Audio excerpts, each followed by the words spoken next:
Kaspul Member of Parliament Charles Ong'ondo Were was shot on Wednesday evening at a long Nairobi City mortuary roundabout in Ngong Road and pronounced dead on arrival at Nairobi Hospital.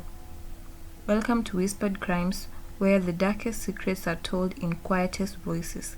Here we unravel chilling mysteries, unsolved cases, and true stories of crime, all delivered in a calm, whispered tone that lingers long after the story ends. Subscribe and join us each week as we tiptoe through the shadows of history's most captivating crimes. Charles Ong'ondo Were was just from his duties in the National Assembly when he was gunned down by two gunmen on a motorbike.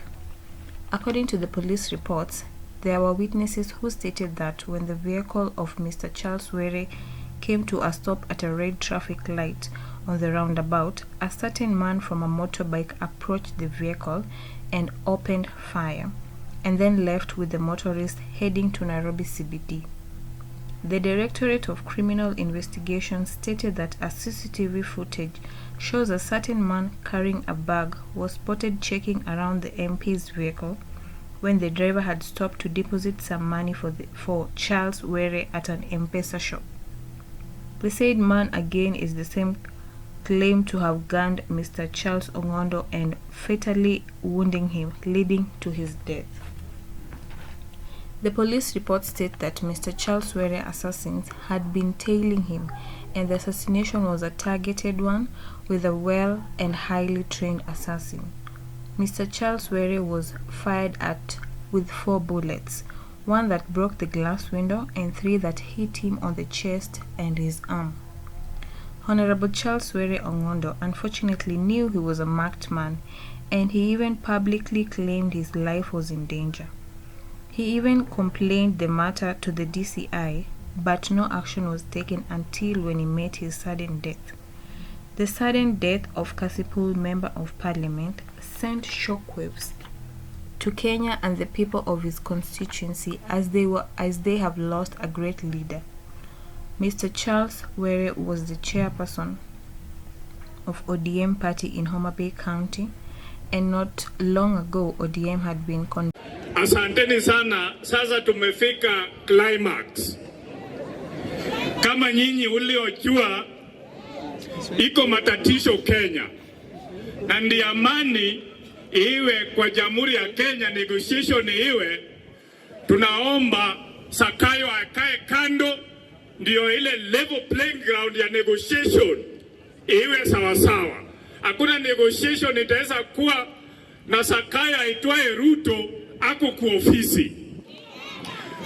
Juzi alinena akisema anataka kutatua shida ile iko Southern Sudan. Utatuataye aje shida ako Southern Sudan na we ako kwako msara haijaingia kwa walimu. Hapa unga bei kali. Hapa hata school fees hakuna. Kwa hivyo Zakayo naomba akae kando, ashuke ndio Kenya iendelee. Mimi ni ya Katoliki, lakini jana nilistuka sana. Mabishop wa Katoliki vile walichukua side. Na je, wakati kura ilikuwa imeibiwa walikuwa wapi? Wakati watu yetu walikuwa mauawa walikuwa wapi? Kwa hivyo tunataka watu wa kanisa waiwe neutral kwa mambo zote. Joturwa untie. Jokanya na muntie. Kimose konyo jaluo. Ni wari kamora. Conducting grassroots election in the county. During this grassroots election in the Homa Bay County, chaos erupted as people fought, others were injured, some were hospitalized, and a few were maimed. Where is sent goons over 10 people chasing me in a funeral at our home area? I lost my grandfather, came to mourn. And Ong'ondo Were decided just to do away with the constitution, just because we have different opinions, man. As it is well known, ODM elections hasn't been the peaceful and civilized one type of election. The residents of Kaspul says this is how Mr. Charles Were Ong'ondo used to deal with his opponents, or rather the people who opposed him politically.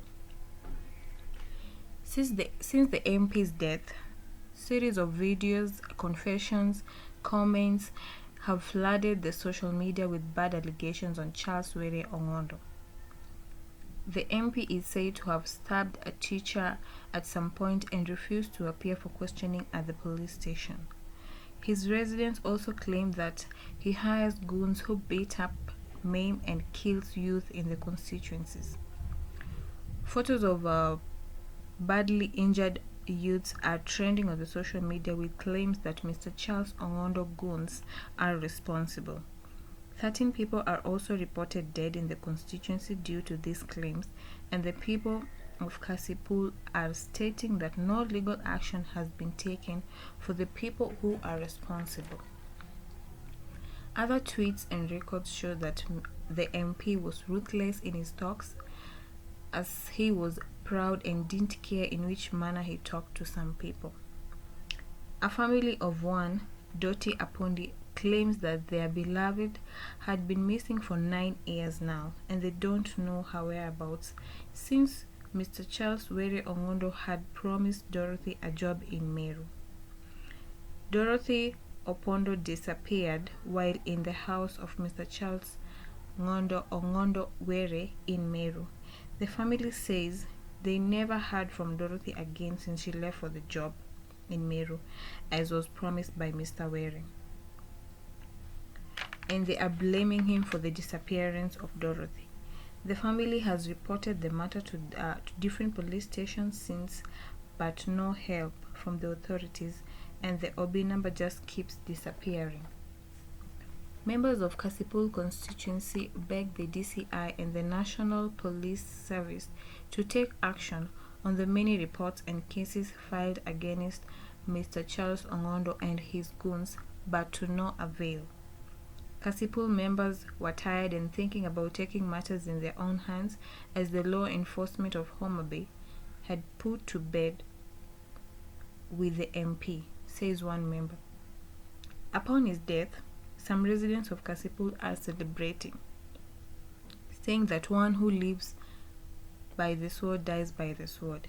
This clearly shows that some of his members were really tired of him, bringing up the question, what kind of a leader was he?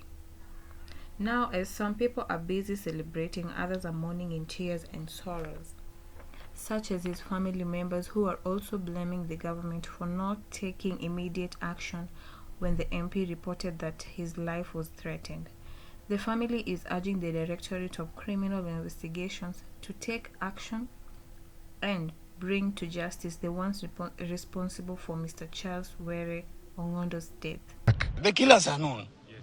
They are known because Were has been complaining. Were has recorded statement from DCI headquarters. Were has recorded statement hapa kwa DCI hapa. No assistance had been, he has not been assisted. Just as the coin has two sides, Member of Parliament Charles Ong'ondo also attributed to his constituency at large. Interviews with some of the benefactors were that Mr. Charles Ong'ondo Were sponsored driving schools for the motorists in his constituency and insisted that they should have knowledge on how to operate on the roads to avoid accidents, since there were so many unlearned motorists due to the poverty in the constituency. The Member of Parliament did also not leave behind mothers and widows.